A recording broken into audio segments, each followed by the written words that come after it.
Let me share with you something that I see in the youth group, but I also see in the church at large, individual congregations. Because we have dumbed down the gospel, because we're not preaching the true gospel, and we are using carnal means to attract people. If you use carnal means to attract men, you're going to attract carnal men. And you're going to have to keep using greater carnal means to keep them in the church. So what has happened is this.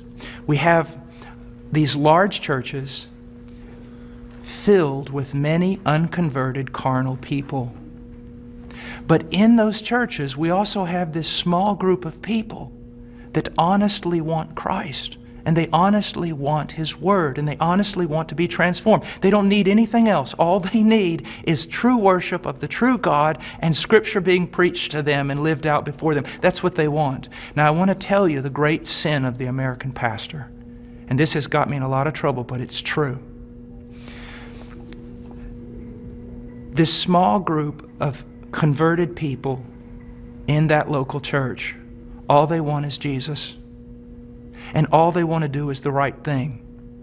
They want purity, they want truth, they want Christ.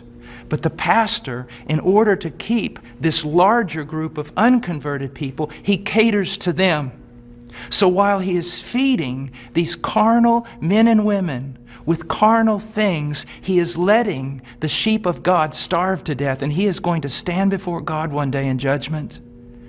Listen, brother, if my wife was going grocery shopping, and when she was going out to her car, some men assailed her, attacked her brutally, and you walked by, and you did not want to get involved because you didn't want to cause trouble, you didn't want to put yourself in harm's way, you just wanted everything to go smooth.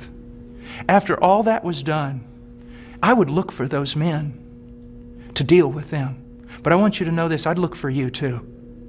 Because you had a chance to stand for my wife, my bride. And out of self-preservation or wrong ideas, you did not do it. You're just as much responsible as those men who attacked her. And that's what's happening all throughout America with pastors. It's the bride of Christ. There are sheep in all these churches, many of them, even churches that seem somewhat heretical in places. You'll usually find a group of people who truly want Christ, but the leadership is catering to the carnal and letting the bride of Christ starve to death, impoverished.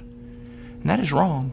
And there's going to be judgment for it. And the same thing is happening to the youth. I know young people that say, Brother Paul, I listen to you all the time. And I said, well, what about your church? He goes, well, they don't preach this.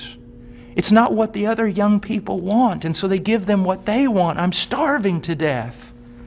A little child of God, it would be better that a millstone be tied around your neck than you cause this little one to stumble.